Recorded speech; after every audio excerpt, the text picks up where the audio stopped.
Oke, balik lagi di Serbuk, Senin Berbuku. Hanya di sini di FM 91,2 Radio Kota Batik News Interaktif Solutif bersama saya Ribut Awadi. Dan masih kita lanjutkan pembacaan buku kita, buku Takdir Riwayat Pangeran Diponegoro 1785 sampai 1855, karya dari Peter Carey. Oke, tadi sudah kita baca dua bagian dari bab 7 ya, yang menceritakan tentang ternyata ada ya penjarahan di keraton ya yang dilakukan oleh Inggris pada waktu itu. Dan memang ya Raffles banyak banget tuh mengambil menjarah barang-barang milik kita, naskah-naskah kuno kita, sampai itu naskah-naskah kita itu sebenarnya banyak banget loh yang belum kembali ke negeri kita. Kabar terakhir ada berapa ribu ya naskah yang dibalikin ke Keraton Yogyakarta, dan itu menjadi apa ya, kalau dipelajari itu banyak hal yang menarik untuk kita kaji. Wow, 4.000, wah banyak ya. Itu kalau misalkan dijadikan bahan kuliah keren juga tuh. Iya. Kita nggak usah ngutip dari kurikulum barat gitu ya. Cukup dengan naskah-naskah kita aja sebenarnya kita sudah kaya dengan pengetahuan yang luar biasa sebenarnya. Kitanya persoalannya mau nggak yang seperti itu. Nah itu dia. Baik, lanjut aja ya ke bagian berikutnya.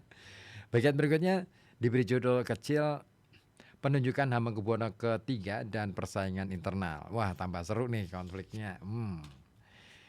Penghinaan yang berlangsung cepat atas penguasa lama Sultan Sepuh dan penunjukan putra mahkota sebagai sultan rupanya tetap tidak mengakhiri perlawanan kasepuhan pihak Sultan Sepuh. Kebencian dan dendam tetap hidup dan akan mewarnai loyalitas mereka dalam Perang Jawa.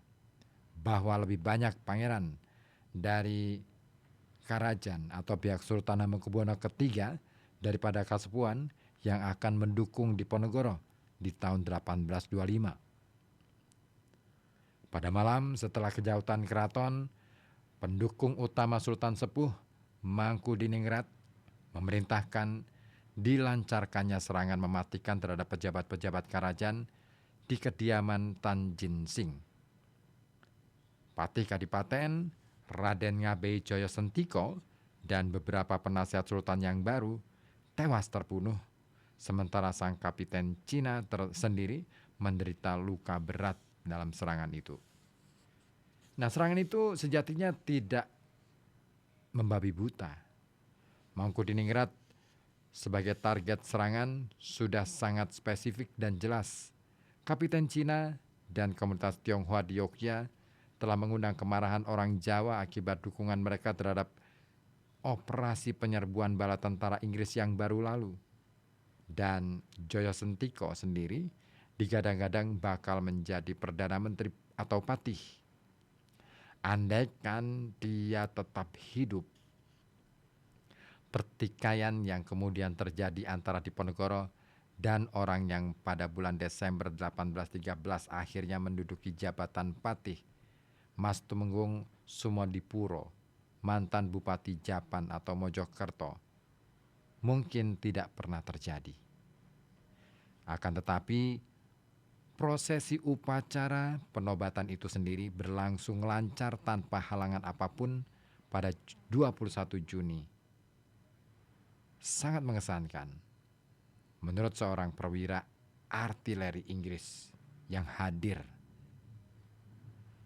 Pengumuman resmi Raffles dibacakan yang diakhiri dengan peringatan keras kepada pihak Kasepuhan bahwa semua yang masih mendukung Sultan yang telah diturunkan, namun tetap ingin memerintah itu akan dianggap sebagai pengkhianat negara dan mereka akan diganjar setimpal dengan kesalahan yang telah dilakukannya. Sejak Sunan Pakubuwono II bertahta, secara resmi menyerahkan kerajaannya kepada VOC pada bulan Desember 1749. Klaim Belanda untuk berkuasa atas Mataram tak pernah dapat ditegakkan. Dalam kata-kata Reclefs, hanya serdadu dan bubuk mesiu yang dapat menyelesaikan itu. Dan untuk komoditas-komoditas sejenis itu, suplai Belanda tidak mencukupi untuk sampai pada abad ke-19. Inggris dengan bala tentara Indianya yang berjaya di darat dan angkatan lautnya yang tak terkalahkan di laut lepas dapat memproklamirkan sekaranglah waktunya mengumumkan bahwa mereka mendelegasikan separuh dari dataran tinggi tanah Jawa kepada penguasa bawahan mereka, dan bahwa kedikdayaan itu membuat pendelegasian tersebut benar-benar nyata. Mereka yang membangkang pada penguasa baru adalah pengkhianat tidak hanya kepada Yogyakarta, tetapi juga kepada Inggris. Sungguh, pandangan dunia sekarang sudah sama sekali berubah. Ketika tembakan kehormatan Meriam 19 kali menyala dari dalam benteng Frederburg, para pangeran dan pejabat-pejabat senior keraton Jawa maju ke depan dan memberi penghormatan mereka kepada Sultan yang baru. Mereka dipandu oleh Notokusumo dan Prangwodono atau Mangkunegoro II. Sosok Prangwodono ini menarik. Ia memberi ucapan selamat kepada Sultan baru yang ditunjuk itu dengan jabat tangan gaya Eropa. Suatu pertanda realitas yang lebih dalam, seiring dengan rambutnya yang dipotong cepak dan dikenakannya busana seragam perwira tinggi Eropa, sehingga sekarang ia adalah seorang pangeran company. Namun, tidak semua hal berjalan mulus. Ketika dua pangeran yang lebih tua, yang lebih memihak Sultan Sepuh, memberi Raffles dan Sultan Hamengkubuwono III salam jabat dua tangan ala Muslim dan bukan mencium kaki, Crawford langsung mencekal leher mereka dan memaksa kepala mereka tunduk lebih dalam untuk mencium kaki. Hal yang menimbulkan perasaan sangat terhina. Upacara resmi berakhir. Raffles kemudian mengundang Sultan dan para pengiringnya untuk memeriksa barisan pasukan Inggris dan Sepoi dalam format 15 baris memanjang antara kediaman residen dan benteng Frederburg. Kemudian acara dilanjutkan dengan atraksi demo militer. Atraksi ini punya dua tujuan. Pertama, untuk merayakan penunjukan Sultan Hamengkubuwono III, dan yang kedua untuk menggarisbawahi kekuatan di belakangnya, yaitu pemerintahan Inggris. Pesan ini terasa sekali. Pengarang Babat Jatuhnya Yogyakarta mencatat, memang sudah sepantasnya Yogyakarta dikalahkan oleh musuh yang jago perang itu. Kalaupun dibantu Surakarta, Keraton Yogyakarta tetap tidak akan mampu menahannya. Ngeri ya situasinya ya pada waktu itu ya, bisa dibayangin ya. Nah, lantas apa lagi peristiwa yang dicatat oleh Peter Carey? Nah, ini dia. Pendirian Pakualaman dan pengasingan Sultan Sepuh. Tambah seru lagi nih. Sebelum Raffles meninggalkan Yogyakarta pada pagi hari 23 Juni, berlangsung 3 upacara lanjutan. Pertama adalah undangan resmi kepada Sultan Hamengkubuwono III untuk kembali mendiami keraton. Namun upacara mendiami kembali ini jelas hanya pura-pura karena penjarahan besar-besaran atas keraton masih terus berjalan. Hanya kadipaten yang masih tersedia sebagai tempat kediaman sementara bagi Sultan, sampai keraton yang sebagian terbakar dan sebagian lagi dijarah habis itu dapat kembali ditempati.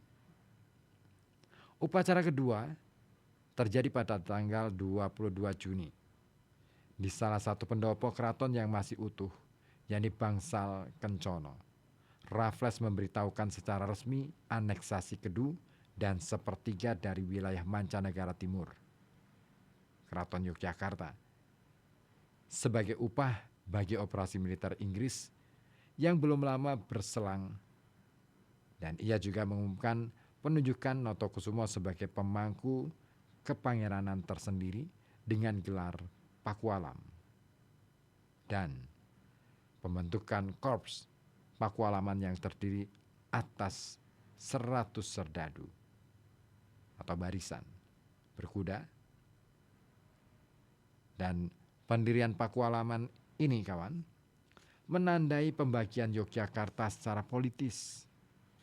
Suatu isyarat lain lagi bagi penghinaan terhadap Kesultanan. Pakualam I punya hubungan khusus dengan Inggris, suatu kenyataan yang dicatat dalam sumber-sumber Jawa. Di situ dia disebut kadang sebagai miji atau pejabat bawahan langsung, dan kadang sebagai pelayan atau rencang penguasa kolonial. Lalu upacara ketiga dan terakhir adalah pengambilan sampah berupa pengucapan upacara ketiga dan terakhir adalah pengambilan sumpah, maksudnya berupa pengucapan sumpah setia di depan publik terhadap pemerintah Inggris dan penguasa keraton Yogyakarta yang baru oleh kaum kerabat sultan dan para pejabat senior keraton. Tetapi hal ini hampir tidak dapat mengusik realitas politik yang ada tentang pembagian Yogyakarta yang pedih dan kesultanan yang tiba-tiba jatuh miskin. Pada tanggal 3 Juli, saat bala tentara Inggris meninggalkan Yogyakarta, Sultan Sepuh dan dua putranya, Mangkudiningrat dan Mertosono, serta seorang bupati juga diboyong ke Semarang. Perjalanan tahap pertama menuju tempat pengasingan. Di kapal fregat Inggris yang membawa mereka ke Pulau Pinang juga ada dua putra Suro Adi Manggolo IV, Saleh dan Syukur, yang akan pergi ke Kalkuta. Kapal itu mengangkut 68 peti berisi uang sebanyak 408.414 dolar Spanyol dalam bentuk koin perak dan tembaga yang merupakan bagian dari harta benda Keraton Yogyakarta yang dijarah. Jadi, kekayaan Sultan Sepuh yang terkumpul selama 18 tahun berkuasa ikut dibawa bersamanya menuju pengasingan. Bedanya, harta itu bukan lagi miliknya yang dapat dipakai bersenang-senang. Peluh keringat kaum petani Jawa tanpa nama itulah yang sekarang menjadi barang rampasan penakluk asing yang menang perang. Adapun Saleh dan Syukur, mereka merepresentasikan masa depan Jawa yang tidak tentu, yang tidak menentu. Sebagai orang Jawa pertama pada tahun-tahun awal abad ke-19 yang menerima pendidikan Eropa, masa depan mereka terlihat gemilang. Saleh yang baru berusia 15 tahun, yang memenangkan hadiah dalam geometri, aljabar, dan melukis, menjadi asisten Bupati Semarang dan kemudian mengabdi di Lasem dan Rembang sebelum kembali lagi ke Semarang. Sebagai Bupati, dongkol akibat dianggap membangkang kepada kekuasaan kolonial Belanda sebab kritiknya tajam. Sesudahnya, karirnya maupun karir adiknya kandas total lantaran Perang Jawa.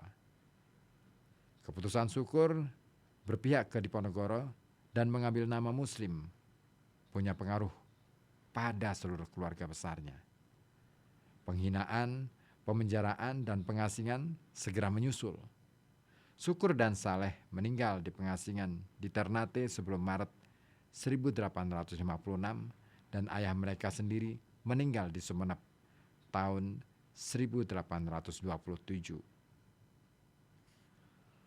Loyalitas terkoyak serupa juga terjadi dalam perjalanan karier sepupu pertama mereka, perintis seni lukis modern di Jawa, yakni Raden Saleh Syarif Bustaman.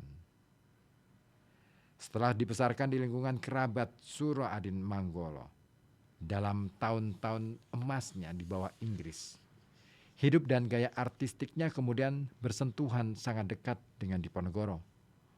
Pada Maret 1857, ia menghasilkan mahakarya yang menggambarkan penangkapan Diponegoro secara curang oleh Belanda di Magelang, 28 Maret 1830. Raden Saleh kemudian kawin dengan putri dari salah seorang panglima muda, Dullah Diponegoro, dalam Perang Jawa. Namun, upaya menjembatani perbedaan budaya antara Jawa dan Eropa terbukti berada di luar jangkauannya. Seperti para sepupunya, pelukis termasyhur Raden Saleh ini kemudian meninggal dalam kondisi penuh kekecewaan. Dan muncullah tatanan baru Sultan Hamengkubuwono III dalam buku Peter Carey ini. Ya, dalam sejarah Jawa, sebuah pemerintahan baru membuka kesempatan untuk menata kembali keraton. Meskipun berlangsung singkat dan sumber daya keuangannya masih sangat menyedihkan setelah hancur lebur di jarah Inggris, namun pemerintahan Sultan Hamengkubuwono III yang hanya berlangsung 29 bulan itu cukup berhasil dalam menata ulang hierarki keraton secara menyeluruh. Dua istri resmi Sultan diberi kehormatan dengan dinaikkan gelarnya. Yang paling utama adalah Ibunda Putra Mahkota yang kelak akan menjadi Sultan keempat. Permaisuri ini yang adalah seorang perempuan biasa yang bermartabat tinggi diberi gelar Ratu Kencono. Dan nantinya akan sangat berpengaruh di keraton selama masa kanak-kanak anaknya. Perempuan ini sangat dihormati Crawford, tetapi tidak demikian dengan anak tirinya, Diponegoro, yang memandang rendah moralitasnya karena bersekutu dengan dua musuh politik utamanya, yaitu Patih Yogya Danurejo keempat, dan Raden Tumenggung Mayor Wironegoro, komandan pengawal Sultan yang disebutnya kekasih gelap sang permaisuri. Dalam sebuah artikelnya yang terkenal, sejarawan Belanda P.H. van der Kamp membandingkan Diponegoro dengan Hamlet, pahlawan dalam cerita karangan pujangga Inggris Shakespeare. Seperti Hamlet, Diponegoro juga tokoh bernasib tragis yang mendasarkan posisi argumentasinya pada hubungan yang penuh permusuhan ini antara dirinya dan ibu tirinya yang amoral. Banyak pejabat baru keraton dipilih di antara mereka yang mendukung Sultan Hamengkubuwono III sewaktu masih bergelar putra mahkota. Yang paling menonjol di sini adalah keluarga Danurejo. Salah satu putri yang ditinggal mati Danurejo II kemudian dalam waktu dekat dikawinkan dengan bakal Sultan Hamengkubuwono IV. Suatu penyatuan yang menandakan rehabilitasi nama baik keluarga Danurejan. Pada bulan Juli tahun 1812, Diponegoro yang sebelumnya bernama Raden Ontowiryo menerima gelar kepangeranannya sebagai Bendoro Pangeran Aryo Diponegoro dan diberi tanah jabatan 500 cacah.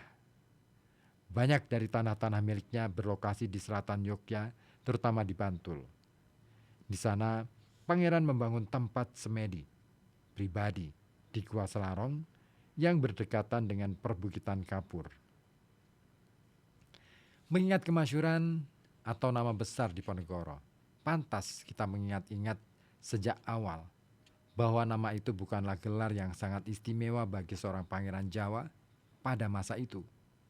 Salah seorang putra Sunan Pakubuwono I yang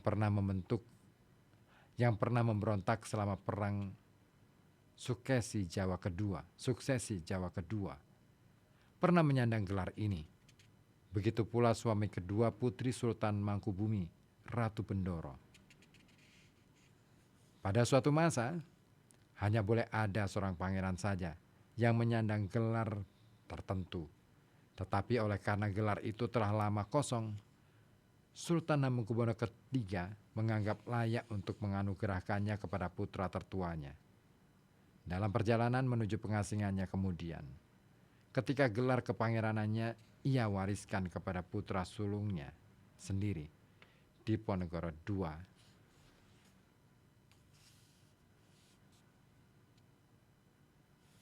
Diponegoro memberikan analisis menarik tentang makna etimologis dari namanya itu.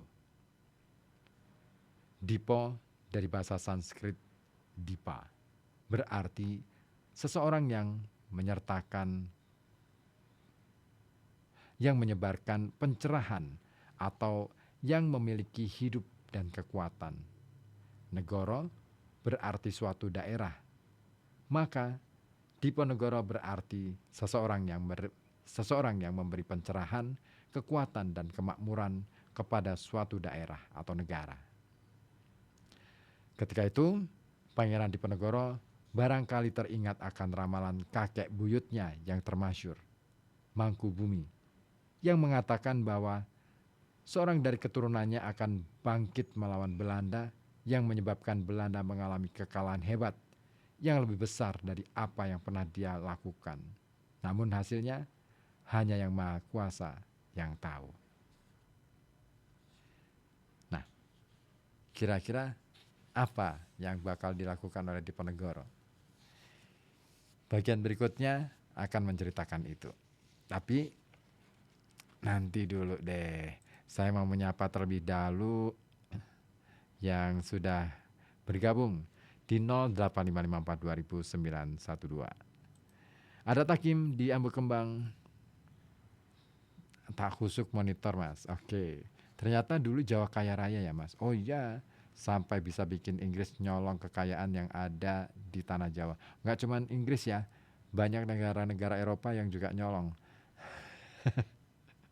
Inggris hanya sebagian. Karena kekayaan kita itu ya dirampas. Bahkan sampai hari ini pun sebenarnya kekayaan kita di sana, di Leiden masih ada, di Inggris masih ada, Swiss juga ada ya, di Prancis juga masih ada. Gitu Mas Takim. Terus Abbas Dicomal, nyimak kuliah sejarah katanya. Oke. Sultan Sepuh itu siapa? Sultan Sepuh itu Sultan Hamengkubuwono II ya. Gitu. Di Mus di Karanganyar.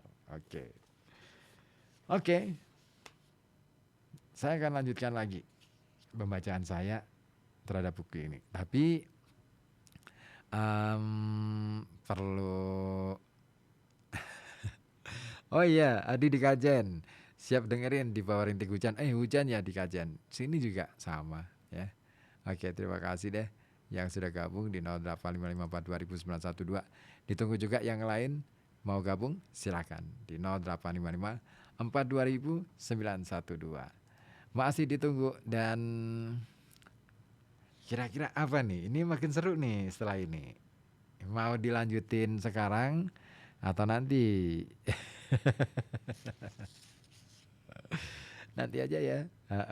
Ya dong. Biar saya punya nafas dulu ya. Bernapas dulu deh ya. Kita simak dulu beberapa informasi yang mau melintas di kesempatan malam hari ini.